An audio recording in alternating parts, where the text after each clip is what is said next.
Aqui no nosso escritório, essa pessoa iluminada aqui é o Wagner Siqueira, presidente do Conselho Regional de Administração do Rio de Janeiro.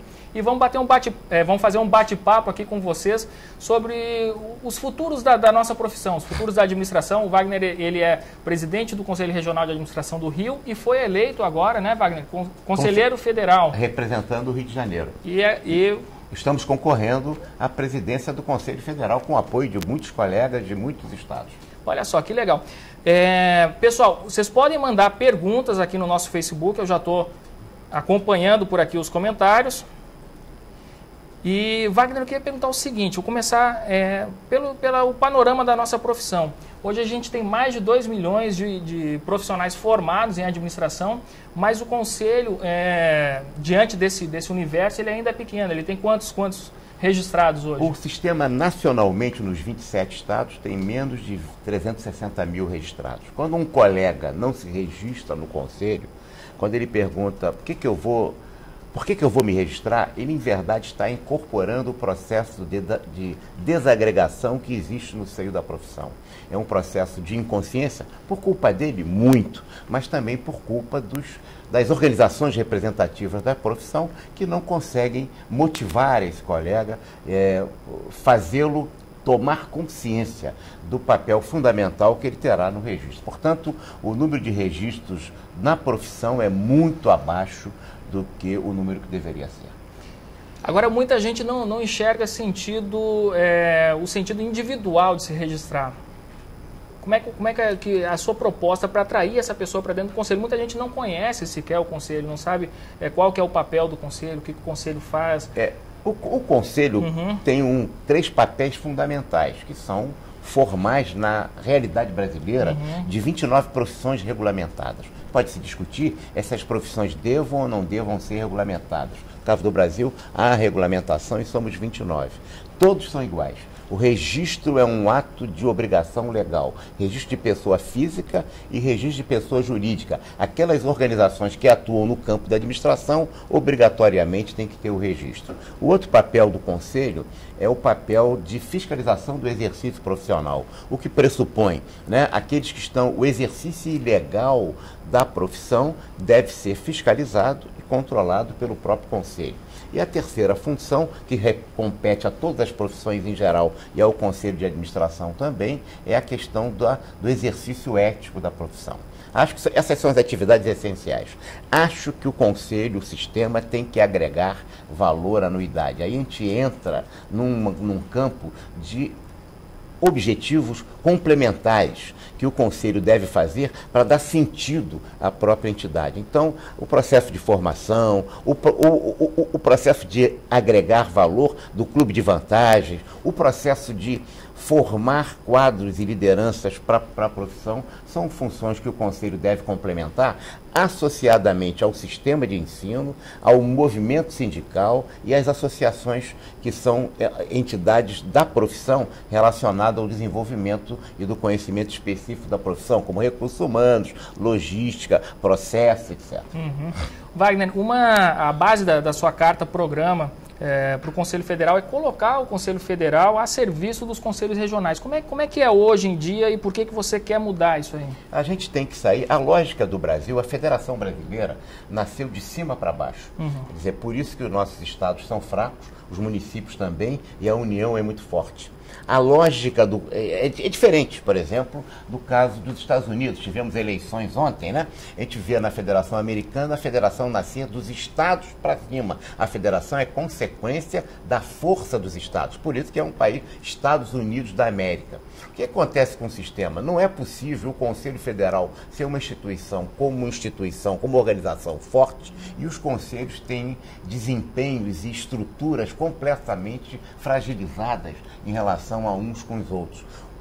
Os estados são fracos, vivem de pires na mão, o governador e o prefeito, e o governo federal fica concedendo aqui ou ali. É preciso ter um Conselho Federal forte, sim, mas em conceitos, em concepções, porque o sistema operacional, através dos conselhos regionais, é que deve ser forte, deve ser militante, que deve estar integradamente relacionado ao colega, ao profissional, ao estudante. Esse distanciamento faz com que o número de registros seja tão baixo. 2 milhões de formados, menos de 360 mil registrados. Por quê? Porque há um distanciamento entre os conselhos regionais que não têm capacidade operacional, porque não estão infraestruturados para isso, e ficamos no mundo de Brasília, como também ficamos na política nacional, na economia, na realidade brasileira em geral. O Brasil é tão diversificado, mas ele precisa ser unificado naquilo que ele tem de práticas comuns, de infraestruturas comuns. Todos podem ter um desempenho que torne cada estado, cada regional autônomo. E para isso ele tem que ter criado as condições para ele ficar mais próximo do colega, mais próximo do estudante, e aí o número de registros virão e a força da profissão aumentará. Wagner, os conselhos regionais, eles têm a sua atuação independente um do outro. E o que eu observo, né, viajando aí pelo Brasil, é que o Conselho do Rio de Janeiro, ele tem uma atuação que é extremamente diferenciada com relação aos demais. Quais são, assim, as experiências positivas que você pode citar e que podem ser replicadas, né, uma vez que você estiver no Conselho Federal, para todos os demais conselhos? Eu acho que a tecnologia para o nosso sistema, em geral, tá certo? Anda a velocidade da luz, mas no nosso sistema não. A gente não descobriu ainda o bug do milênio no sistema. Eu acho que a diferença do Rio de Janeiro em relação ao conjunto, um conselho mais, um colega melhor aqui, um estado melhor do que o outro, mas eu acho que a gente está realmente mais avançado no uso da tecnologia de ponta na área de informática. Acho que isso faz a diferenciação. A gente não tem processo escrito, a gente não manda boletos para os profissionais, certamente há 4, 5 anos. É mesmo? Certo? Então, a gente faz coisas que o sistema não faz. É possível de qualquer sistema nosso utilizar-se disso? Desde que o Conselho Federal queira. Acho que o Conselho Federal tem que infraestruturar os conselhos regionais para dotá-los de tecnologia de ponta para que eles possam se autonomizar. Aqui na Paraíba, lá em Alagoas, no Rio Grande do Sul, no Amapá, no Acre, todos os conselhos podem ter um desempenho de infraestrutura semelhante. Perfeito.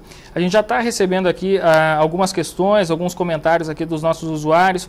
A Isabel Soeiro falando a respeito do exercício ético da profissão, como isso é fundamental.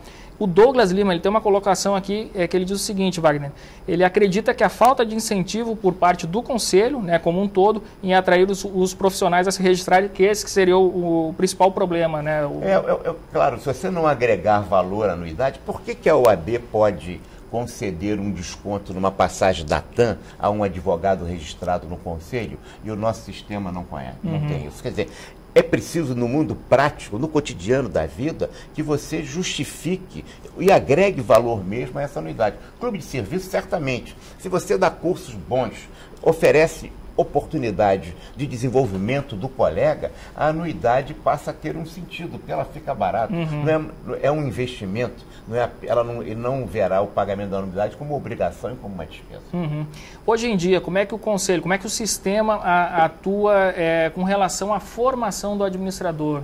Isso ainda são feudos distintos, por exemplo, o Conselho é um feudo, a academia é outro feudo e no meio disso tudo está o futuro administrador que não sabe para onde correr? Exatamente. Eu acho que a gente tem uma visão. O papel do Conselho é o posto de trabalho. O papel do Conselho não é a academia. O Conselho não deve ficar.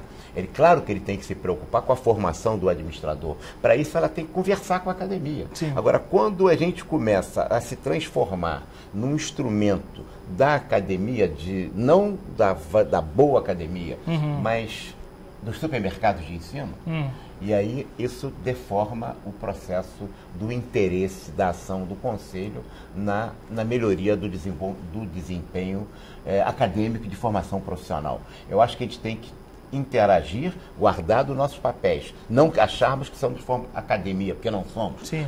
Nossa preocupação é o posto de trabalho. Agora, que produto a academia está nos trazendo? E é esse produto que é o aluno. A gente deve criticar, pedir, se relacionar, contribuir, colaborar com a academia para que esse produto seja melhor. Não tenho dúvida que a academia quer oferecer um melhor produto para o mercado. Agora, quem pressupostamente deve explicitar para a academia que é o mercado é o sistema de conselhos e os sindicatos, que estão preocupados com a inserção do profissional no mercado de trabalho. Perfeito. Olha só, e ainda indo nessa direção, o Rafael Silvestre e o Ismael Martins, eles fazem uma pergunta semelhante.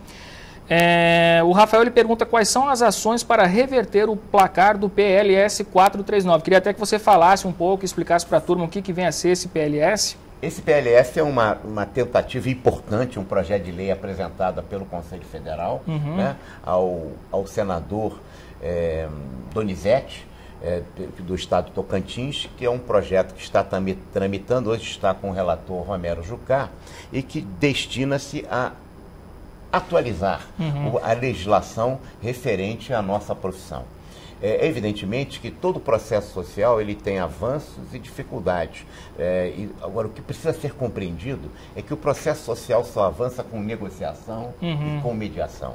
Não é com imposição e com capitulação daqueles que estão contra. Então, acho que a gente deve primeiro votar numa verdadeira, quando se fala audiência, esse é apenas para os senadores, para os deputados terem uma ideia de como é que a sociedade está vendo esse projeto. Sim. O projeto está no início de tramitação, tem um longo caminho a ser percorrido. E eu acho que o que se fará, o que se precisa se fazer nos sistemas de conselhos é a discussão, o debate, não só interna corporis, dentro do sistema de conselhos, sindicatos, academias e academia, e também com os personagens de outros, que eu digo, os protagonistas de outras profissões que precisam ser conversados, entendidos, se buscar mínimos denominadores comuns em que a regulamentação da nossa profissão possa avançar numa nova legislação. Nós não faremos isso impondo a nossa vontade sobre as vontades dos outros. A gente vai fazer isso conversando, dialogando. Esse é o processo democrático. Então, o que nós estamos agora é mostrando, através da votação, você, colega administrador que me ouve, deve votar a favor do PL 439, mas em verdade a gente não pode achar que porque votamos agora no projeto 439, que esse projeto está aprovado. Não, sim, ele vai ter uma tramitação e aí chegar a sanção do presidente da República. Ora, isso tem um caminho a ser percorrido, e esse caminho se faz com diálogo, se faz com entendimento, se faz com a capacidade de ouvir o pessoal de recursos humanos, o pessoal de direito, o pessoal de engenharia de produção, enfim, todas as profissões, contadores, economistas, conversar com essas entidades, conversar e se encontrar pontos de encontro que possam ser efetivamente levados à aprovação do nosso projeto. Acho que é um avanço. Acho que algumas propostas que estão ali são importantes, fundamentais na melhoria da nossa lei, a 4769, de 65, é uma lei já antiga, está sendo atualizado. Foi uma boa iniciativa do Conselho Federal, mas ela não se esgota nessa votação. Hoje precisamos votar para mostrar a nossa força, a nossa vontade, a nossa vez. Mas não vamos achar que porque ganhamos ou perdemos nessa votação que o projeto já está resolvido, porque não estará. Bom, para votar a gente criou até um encurtador para ficar mais fácil, adm.to/PLS 439-2015, tudo junto, PLS 439-2015, adm.to/PLS 439-2015. Wagner, uma das suas preocupações na sua carta-programa é reformar o Código de Ética do Administrador. Claro, porque nós temos é preciso que se dê o direito de defesa, acho que o sistema coloca, mas a questão do ético deve ser contemporizada com o momento em que nós estamos vivendo. Esse é um tema que em 1965, quando a lei foi regulamentada, não era um tema tão dominante na discussão do cenário das organizações. Hoje, no mundo das organizações, esse é um tema absolutamente vital. Portanto, o Conselho deve ser contemporâneo com o seu tempo. E o seu código de ética, o seu processo de aplicação de sanções aos maus colegas que não se comportarem bem deve ser contemporizado com esse novo tempo. Portanto, atualizar essa sistemática, democratizá-la ao limite do que seja o processo democrático, assegurando absoluta direito de defesa, de voz e vez de todas as partes, para não ser uma coisa que seja um tribunal de inquisição. Acho que às vezes, né, esses códigos de ética são aplicados como tribunais de inquisição. Deve ter o direito democrático da pessoa se defender explicitamente e também contemporizar, como disse, ao momento atual do mundo da empresa. Ótimo. Wagner, hoje em dia no mercado a gente tem, se eu não me engano, mais de 12 milhões de empresas, né, no Brasil. E assim, a intenção do Conselho, né, enquanto órgão representativo da nossa profissão, é que cada empresa seja gerida por um administrador registrado. E muita gente fala que isso inviabilizaria a própria dinâmica, né, dessas organizações. O fato de ter mais uma obrigatoriedade, já que a gente já tem tantas, né, fora todas as dificuldades que os empresários têm hoje no Brasil, o fato de ter que contratar, né, um profissional que seja da área de administração e que às vezes as pessoas acham que qualquer profissional pode desempenhar as funções de um administrador. Veja, Leandro, é preciso ter cuidado com isso. Se a gente chegar no limite do que você está me colocando, qualquer pessoa para dirigir o Brasil terá que ser um administrador, que seria uma grande organização. Que não é assim. Quer dizer, em verdade, o que nós estamos dizendo é que quando há funções que são típicas de competências estatuídas pela lei, que o legislador entendeu que deva ser exercido por um profissional formado, como na medicina, como na engenharia, como na contabilidade. Então, esta função específica é que deve ser gerida deve ser ocupada pelo administrador, como técnico, como especialista, como consultor ou como diretor. Agora, não quer dizer que todo dirigente da empresa superior deva ser administrador no sentido de ser formado em administração e no exercício legal dessa profissão, porque senão o ministro da guerra teria que ser general. E não é isso. O ministro da guerra pode ser o ministro da Defesa, pode ser um civil, pode ser um advogado. Então, é preciso que a gente contextualize esse processo, dando ao administrador, como formação profissional, o exercício exclusivo da profissão para essas funções que são típicas do administrador. E não ter uma visão generalizada que toda a função da organização vai ter que ser preenchida por administrador. Quando você fala em 12 milhões de empresas, se nós tivéssemos que botar um administrador por empresa, se for do campo da administração, se o exercício dessa empresa é de administração capitulado na lei, aí tem que ter um responsável técnico. Nós precisaríamos de ter 12 milhões de responsáveis técnicos. Então tem uma distância grande. Tem uma distância grande, nós só temos 2 milhões de registrados. Agora, se toda empresa que tem recursos humanos, que tem atividades próprias, logística, que seja ocupado por um profissional de administração nas suas funções, só em administração de recursos humanos teria que ser 12 milhões de empregos. A gente não tem número, né? Se alguém chegar para mim hoje e disser assim, Wagner, me dê 12 milhões de pessoas formadas em administração para preencher os 12 milhões de empresas no Brasil. A gente não tem isso. Não teria.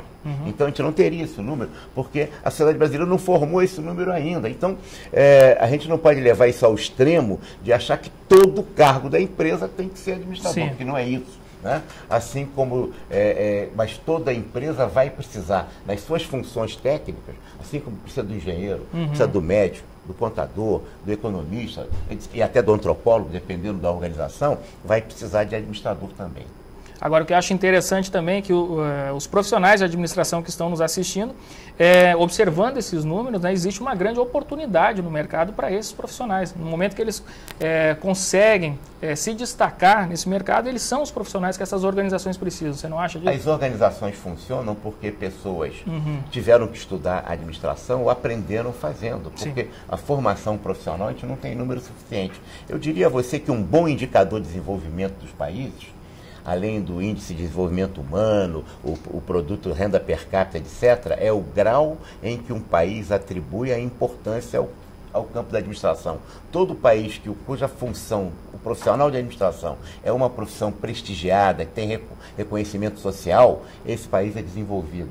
Quanto menos o país atribui importância à gestão, menos o país é desenvolvido. Portanto, falta gente, sim.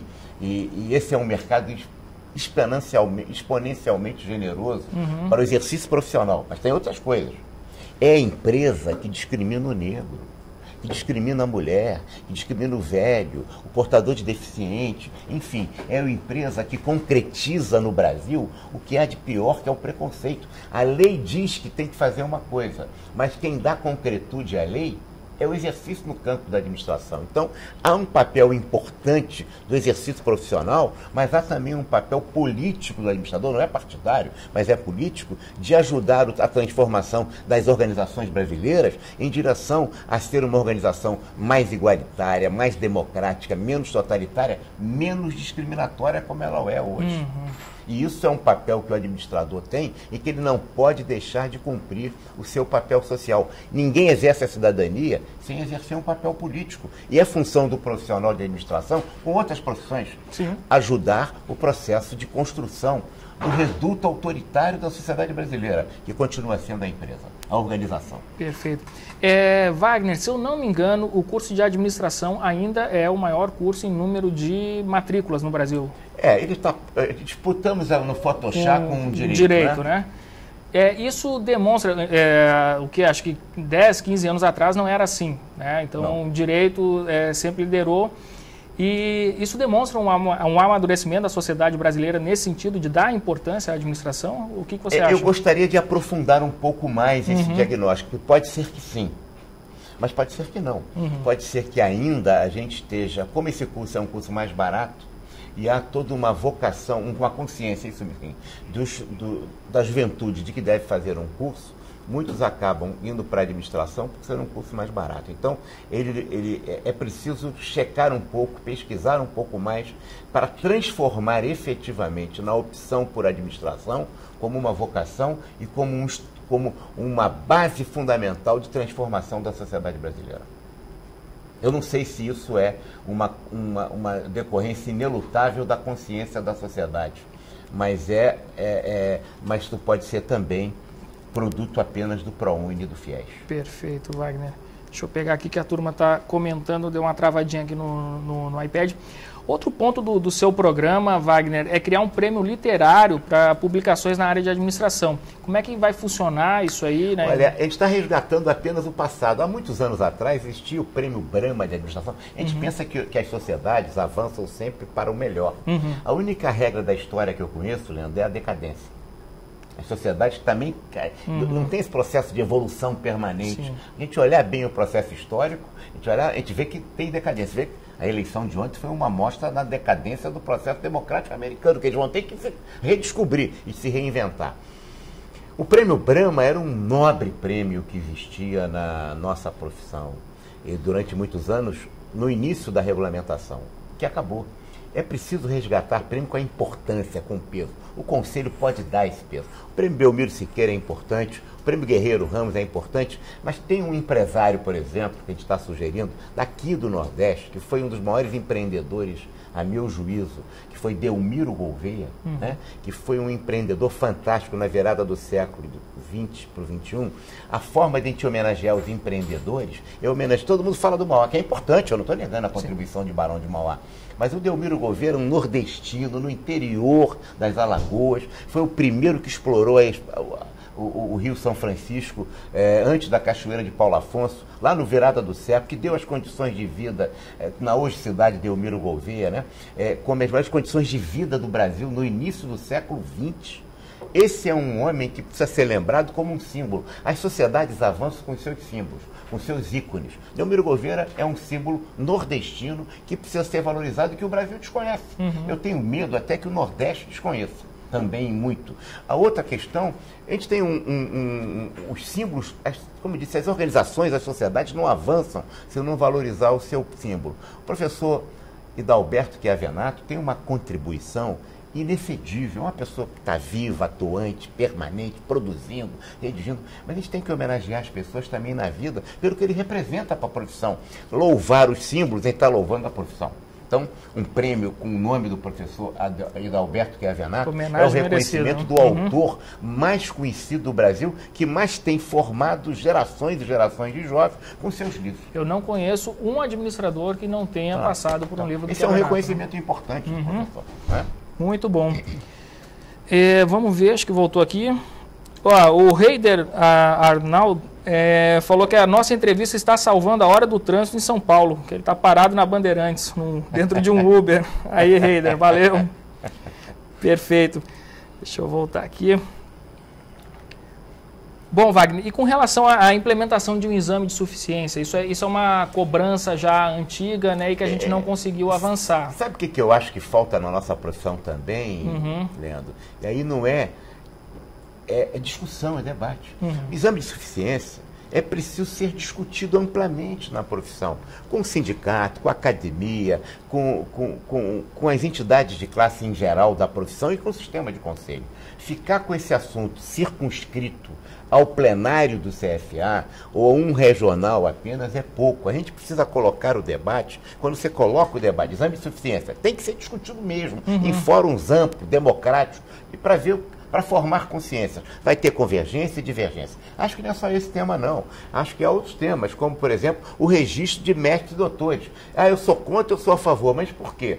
Se as pessoas discutem, debatem, elas são capazes de... Essa é a democracia. Um influenciar o outro e formar um consenso mínimo que todos avancem, sem impor posições. Outro tema que precisa ser registrado é o registro de nível médio. Por que não? Antes, há 15 anos atrás, falar em registro de tecnólogo no sistema CFA-CRA era palavrão. Hoje virou consenso. É um número que quase ninguém discute mais isso. Mas não se discutiu na época. Mas a realidade se impôs. Para que a realidade não se imponha sobre nós, em relação ao exame de suficiência, em relação ao registro de mestres e doutores, em relação ao nível médio, por exemplo, acho que são temas que nós devemos discutir. E ao fazer isso, a gente tem que discutir os grandes temas nacionais. Como é que a nossa profissão não está se colocando em relação às questões da administração pública, da gestão em geral, que precisa se colocar tecnicamente, botando o seu aspecto, a sua discussão, o seu debate politicamente. Por exemplo, tivemos a cassação de uma presidente da República agora baseado na questão fundamental do orçamento. Orçamento é responsabilidade de quem? Do profissional de administração. E qual é o papel, qual é a discussão, qual é a contribuição que o Conselho, que o sistema agregou no debate a esse debate? Nada. Cada um tinha a sua opinião, isolado, mas o sistema como um todo não promoveu a discussão, o debate. A gente vai agregar, vai atrair mais colegas com a participação. As pessoas têm que ter voz e vez. O sanduíche de presunto com queijo, de presunto com ovos, a galinha está envolvida. Botou o ovinho e ficou fora. Agora, o porco está comprometido. E como é que a pessoa se compromete? Quando ela tem voz, quando ela tem vez, quando ela tem participação. Se a categoria participa, a gente vai formar uma posição em diferentes temas e também no questão nacional, e aí a gente vai ser visto e percebido pelo conjunto da sociedade. Perfeito. Elinei Porto diz o seguinte aqui, para que a profissão do administrador ganhe força, será necessário mudar esse pensamento de que qualquer outro profissional pode administrar organizações em qualquer área de atuação. Por isso defendo que pessoas com novas ideias e com pensamento voltado na defesa do administrador estejam na frente do Conselho Regional, do CFA também. Bem, a gente está pela linha dessa discussão, desse debate, exatamente nessa discussão. A gente não é portador de verdade. Nem verdade definitiva, nem de uma nova, né? De uma boa nova. A gente está na discussão de entender que é preciso colocar voz, vez, debate, discussão, para que um possa influenciar o outro e se formar um consenso. Isso entusiasma as pessoas, estimula as pessoas, dá presença social na nossa profissão, na cena nacional. Perfeito. Deixa eu perguntar outra coisa aqui para ti, Wagner, que eu anotei aqui.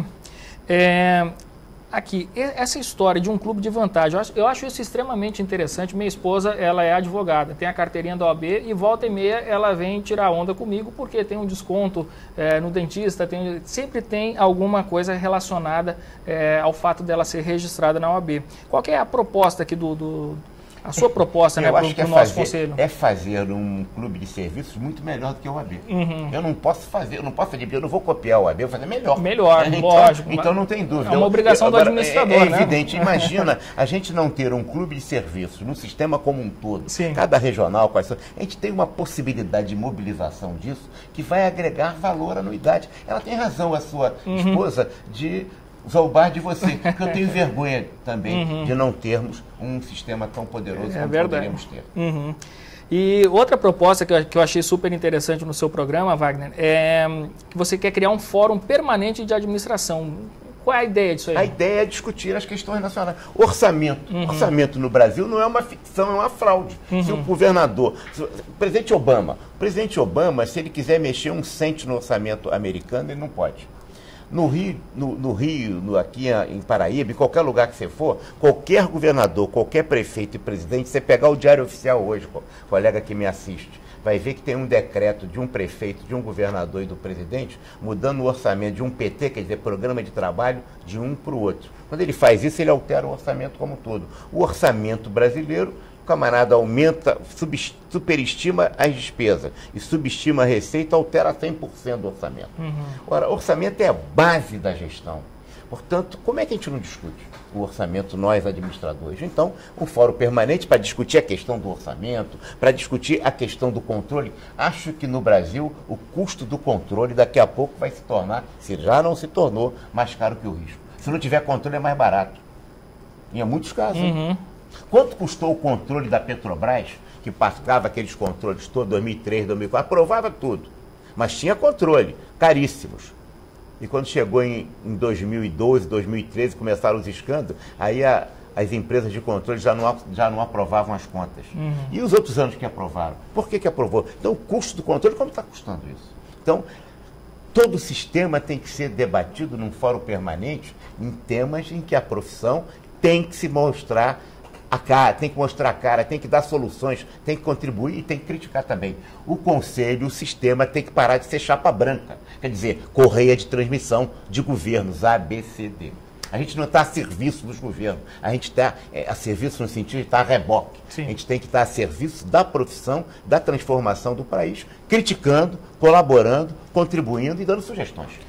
Perfeito, perfeito. Deixa eu pegar mais uma pergunta aqui da turma aqui, Wagner. Aqui. O Renan William fez uma pergunta aqui, mas Renan, eu estou achando um pouco fora aqui do nosso debate. Vou fazer só para o... uma pergunta indiscreta, resposta. Mas é o seguinte, eu sei que não é do assunto, ó, ele começa assim, mas pode me falar o que é tributação PJ? PJ é pessoa jurídica. Tributação PJ são os tributos que são aplicados nas organizações, das pessoas jurídicas. Que legal. Olha aqui, o Samuel Albernaz está nos acompanhando companheiro, aqui. Presidente do Conselho do Estado de Goiás. Que legal. Dos colegas mais importantes, diligentes e comprometidos com a nossa produção, eleito Conselheiro Federal agora também. Que bacana. Parabéns, Samuel. E o Carlos Henrique Mendes está aqui dizendo que é uma excelente entrevista, grande Wagner Sequeira. Muito conhecimento e lucidez. Esse outro colega, já é conselheiro federal, é do Estados Unidos, ele é do Piauí, representante do Piauí. Olha, esse é outro valoroso companheiro, como o Caleb, que está aqui, conselheiro federal pela Paraíba, nos acompanhando aqui junto na reunião, né?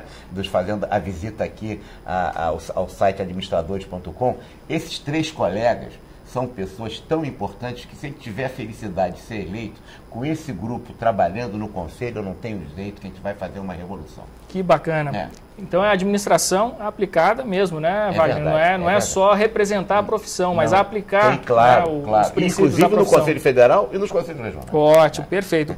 Maria Lúcia Lucena, esse é o cara, ele me representa. Olha aí, Wagner. Que bacana.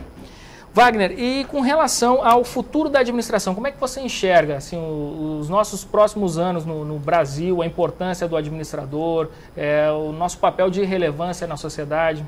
Você fala da nossa profissão ou você fala da nossa função? Da nossa profissão. As duas coisas. Eu acho que em relação à nossa profissão, a gente atravessa nesse momento um momento crítico de definição do nosso papel. Se nós continuarmos mantendo as práticas que têm sido basicamente centrado numa visão jurisdicista e burocrática de gestão do Conselho Federal e, em geral, do sistema, dos conselhos regionais também, em geral todos nós vamos ficar atrás do tempo e vamos ser atropelados pela realidade. É preciso sair desse conceito e entender que a gente tem que ter uma visão desenvolvimentista, sem renegar os indiscutíveis avanços que o sistema juridicista e burocrático gerou até hoje. Claro que houve muitos ganhos. nós chegamos onde chegamos, com o tamanho que a nossa profissão tem, mediante esse esforço de todos aqueles que nos antecederam e que puderam fazer aquilo que chegaram até hoje. Mas é preciso fazer o novo. Não basta fazer o mesmo melhor, Leandro.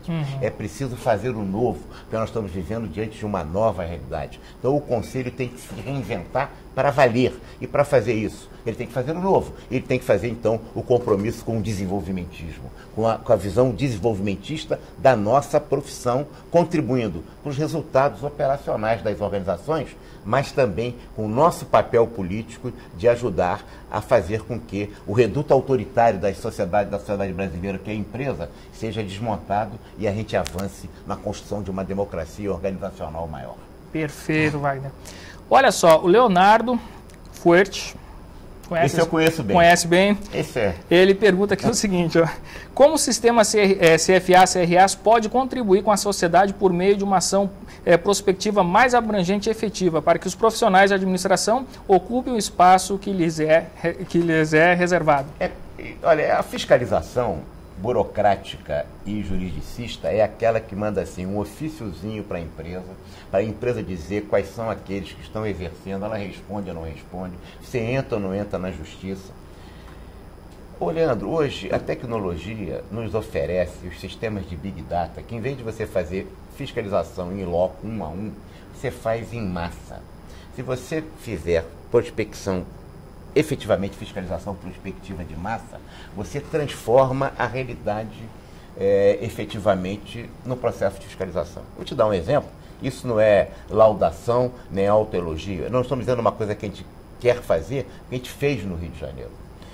Nós estamos fiscalizando nesse momento 21 empresas ao mesmo tempo que não estão registradas. Por quê? Porque o sistema de Big Data nos dá as informações pelos quinais, pelo Código Brasileiro, pelos quinais. Eu sei quais são os quinais próprios da profissão. O sistema me dá esses dados por um clique. Tecnologia associada a Big Data, que qualquer empresa moderna, qualquer banco, qualquer empresa avançada tem, e que o Conselho do Rio tem. Eu não sei porque que o sistema federal fica insistindo que tem que ter, Receita Federal, vamos fazer um convêniozinho para você me dar o nome das empresas que tem, ou dos profissionais que se registram na administração, aí vem o Código Brasileiro de profissional, para fazer um convênio, Receita Federal, a Junta Comercial. Como é que eu vou comprar o cadastro? Meu Deus, hoje o sistema de informática, 300, 400, 500 robozinhos dão informações ao mesmo tempo, de forma lícita, como o Santander faz, o Bradesco faz, o Conselho do Rio faz, o sistema federal e os sistemas regionais também fazem. O que significa, por exemplo, que num estado pequeno, que tem 200 registrados, mas quando a gente vê de empresas, poderiam ter 6 mil, se ela registrasse 600, ela triplicava o número de registros, isso muda as condições. Isso aí significa responsável técnico, emprego. Fiscalização prospectiva é fiscalização de massa. Fiscalização de massa é utilizar tecnologia de ponta. O nosso sistema está atrás do tempo, ele não entendeu, ele está ainda na visão fiscalista da fiscalização antiga, um a um, caso a caso, formação de processo a processo, sem entender que a fiscalização tem que ser através de sistemas tecnológicos. Um clique, um clique, um clique, um clique. 2 cliques, quando você vê, você tem 20 mil cliques, 30 mil cliques. Por que eu estou falando 21 mil presos? Porque a gente viu no quinais do Rio de Janeiro que para pegar 10 quinais apenas, tinham 21 mil empresas. Olha que incompetência nossa durante tantos anos. 21 empresas que deveriam estar sendo registradas no Conselho não estão. Hoje a gente já conseguiu, em poucos meses, a gente já, em relação aos anos anteriores, daqui a pouco a gente vai passar o número de registrados que a gente registrou a vida toda. Porque as empresas estão registrando. Sim, olha só.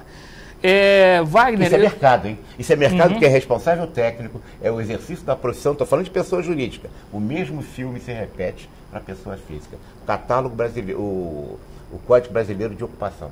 Perfeito. Ao mesmo tempo que a gente está conversando aqui, Wagner, eu estou de olho também nas perguntas que estão sendo enviadas. E eu tenho aqui uma provocação. Ótimo. É uma provocação do Fábio Zugman. O Fábio Zugman é nosso colunista e ele é autor de um livro, Administração para Profissionais Liberais. Não é isso, Fábio? Depois só confirma aí para a gente aí no chat aqui. E ele pergunta por que o administrador não é quem tem notório saber, tipo Porter, Mintzberg, etc., que não seriam administradores, segundo o Fábio Zugman, na sua visão. Veja bem, o Simons não era economista, né?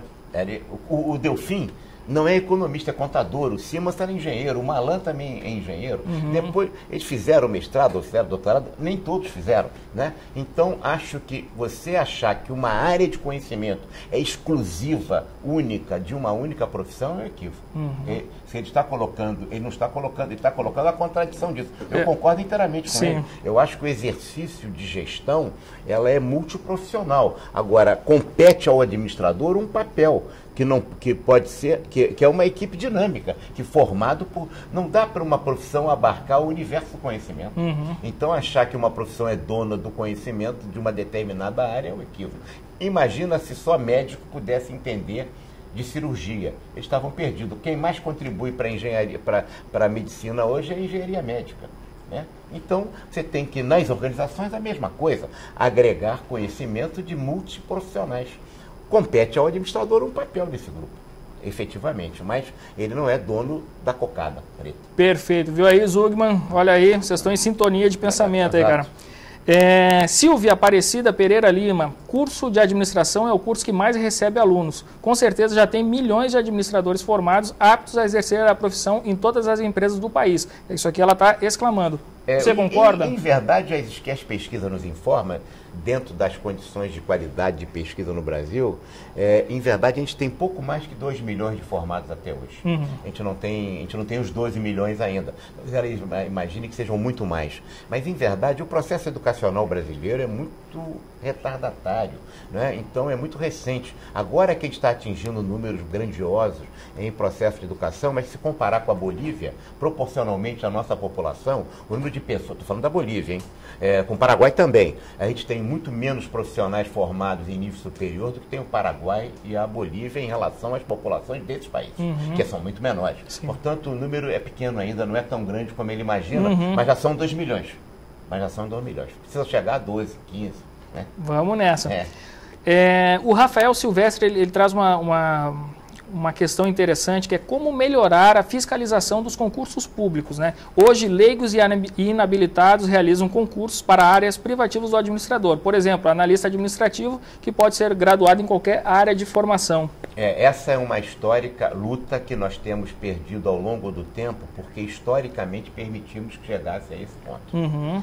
Porque tinha uma visão muito juridicista, a gente ficou só na questão legal e perdemos ao longo os planos de cargos das empresas. Quem mais descumpre a legislação é o serviço público. E nós fomos perdendo ou deixando de entrar no enfrentamento político.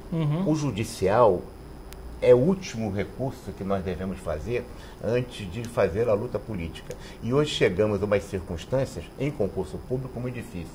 Reverter isso vai ter que ser uma reconstrução muito mais dolorosa. Não é simples, eu não vou chegar aqui e dizer assim, vamos resolver, porque não se resolve isso, porque os editais de concursos normalmente consagram irregularidades e descumprimentos desses dispositivos legais, e aí os juízes ficam presos ao que dispõe o edital e as legislações são descumpridas. Temos que ter uma briga legal e uma briga política em relação a isso. E como é que se faz isso? Com lobby. Com lobby nos tribunais, com lobby nas organizações, com respeito. Nós perdemos muito isso. Eu acho que uma solução disso está no bojo do conjunto da solução. Eu não tenho uma solução mágica para dizer que amanhã os concursos vão ser respeitados, porque hoje o descumprimento é explícito e a nossa briga foi muito tímida no passado. Quando a gente permite que uma resolução do Conselho Nacional de Educação diga que para ser professor de administração não precisa ser formado em administração, pode ser qualquer um, e a gente aceita isso, a gente se transforma num bando de carneiro, de pelo sedoso e de banido sonoro. E acho que o sistema fez isso, permitiu. Porque o sistema educacional fez o campo. Mas a gente tinha que ir para a briga política, para denúncia. O processo social é assim, se faz com confronto, se faz também com recuo, se faz com avanço, mas se faz também com retrocesso. A gente tem que discutir, negociar. Agora, essa questão de concurso a gente perdeu muito e tem que recuperar um longo passado. Agora, a solução é começar a luta hoje, não é amanhã, hoje já. Perfeito. Ô Wagner, aqui no Administradores a gente acompanha muito esse ecossistema empreendedor, as startups, e a gente observa que essas startups é que estão ditando os novos rumos da administração e dos negócios. E ao mesmo tempo a gente observa ainda que pelo menos a formação do administrador indo para a área acadêmica não está acompanhando o ritmo dessa turma nova que vem revolucionando os negócios. Qual que é o papel do conselho nisso? Né? É isso exatamente que estava dizendo, a articulação com a academia, porque você está refletindo a realidade do mercado, que nem sempre a academia tem essa formação. O Bertold Brecht tem uma frase interessante, professor, me desculpe, mas viu-se o que é raro de se ver, um professor querer aprender. Então, nós temos que questionar o professor. E ao acicatar o professor, ele vai aprender. E, de repente, o mestre que ensina vai descobrir que ele também aprende. Se você não acicata o professor, a escola se transforma em manutenção do status quo. O equilíbrio da sociedade se faz muito pela escola, que vai mantendo esse equilíbrio. Então, é preciso acicatar a escola. E o professor será sensível à compreensão, porque ele vai aprender, ele vai estudar, ele vai ser demandado, e se ele é demandado, ele aprende e desenvolve e ajusta o seu ensinamento ao mercado. Acho que há uma defasagem enorme na maioria dos cursos, a não ser aquelas escolas que são efetivamente de ponta, que nós já sabemos quais são, mas em geral o ensino ele tem ficado dissociado do mercado, e você está apontando um campo absolutamente presente, que são as startups. Perfeito. E Wagner, para encerrar, a gente já está, acho que há mais de 45 minutos, é isso? Uma mensagem final aqui para a turma aí que nos assiste. Qual que é a importância dessa discussão, Wagner, que a gente está fazendo aqui agora? A gente está falando sobre profissão do administrador, mas qual que é a importância dessa discussão para a sociedade como um todo, não só para o nosso reduto de administradores, mas para toda a comunidade brasileira? A importância se dá que não há país subdesenvolvido, já dizia o Drucker, né? Há país subadministrado. Muitos dos problemas que nós temos é por conta de subadministração. Por outro lado, eu não sou candidato apenas a um processo eleitoral de ganhar a eleição. Acho que compete uma responsabilidade de todo o grupo que nos apoia, que nós estamos comprometidos com isso, no processo de linha de oposição, sim, porque a gente quer a situação, uma nova situação no sistema, é de discutir, debater as questões que afetam a sociedade na nossa profissão. Para isso a gente tem que sair da zona de conforto. É muito bom ganhar anuidade, mas é muito ruim manter esse status quo. É preciso tanger a letargia do que tem sido considerado ultimamente no sistema CFA-CRAs. É preciso sair dessa letargia para afirmar o novo. E afirmar o novo não é afirmar o mesmo melhor, é afirmar o novo mesmo. E aí a profissão se beneficiará muito, porque a sociedade vai se beneficiar em consequência. Perfeito. Pessoal, muito obrigado pela sua atenção, você que está nos assistindo. Wagner, quero agradecer demais aqui o seu tempo, aqui, compartilhar com a turma toda a sua experiência, todo o seu conhecimento e a sua visão da administração. Acho que é importantíssimo assim, a discussão que a gente está trazendo aqui no Administradores. E esse bate-papo está aí, está à disposição, pessoal. Ele fica gravado na nossa página aí, vocês podem compartilhar, mandar para mais pessoas que não tiveram oportunidade de estar presente aqui agora com a gente, né? Para que elas tomem conhecimento aí das ideias que a gente discutiu hoje. Beleza, pessoal? Então, até uma próxima oportunidade. Um abraço a todos.